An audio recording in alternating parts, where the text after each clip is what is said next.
Is President Trump any different than the other presidents, Democrat and Republican, who have kind of looked the other way at the atrocities of the Saudis?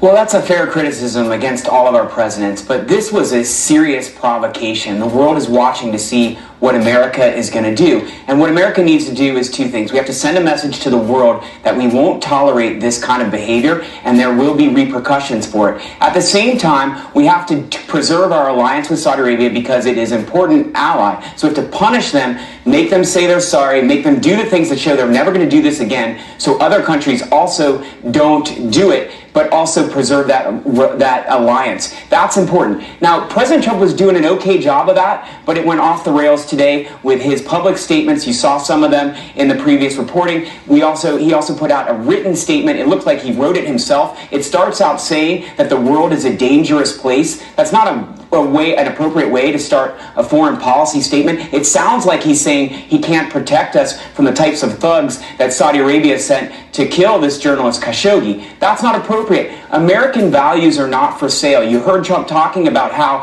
it's more important that we be able to sell arms to Saudi Arabia than that we stand up for rule of law, that we stand up for human rights. That's not right. He needs to go back to the original tact, which is we're going to punish Saudi Arabia, but we're going to preserve our relationship with the king, but we're going to encourage them to make sure everyone who's responsible, no matter how high it goes up, everyone who is responsible is punished.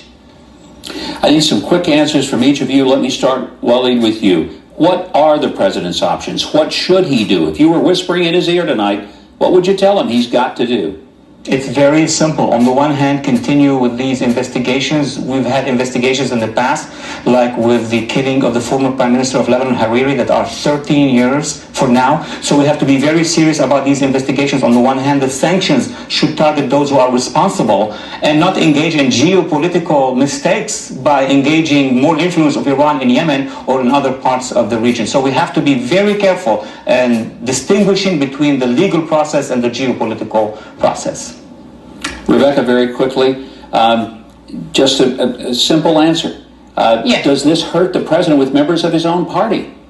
I don't think that it should. I think that the president's being completely realistic with the cards that he's been dealt. He should continue to pressure the Saudis privately, and we should continue to hope and to push the young prince, to move towards reforms. He's shown an interest in having a softening relationship with Israel. That's a critical ally. We need to continue to cultivate that relationship and pressure where we can so that it's useful. And David, does this send a good or bad message to the Iranians?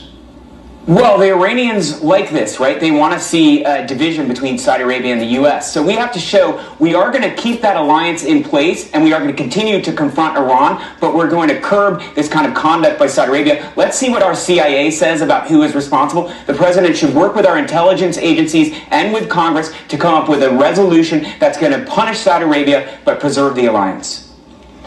Thank you all. David, Walid, Rebecca, have a great Thanksgiving.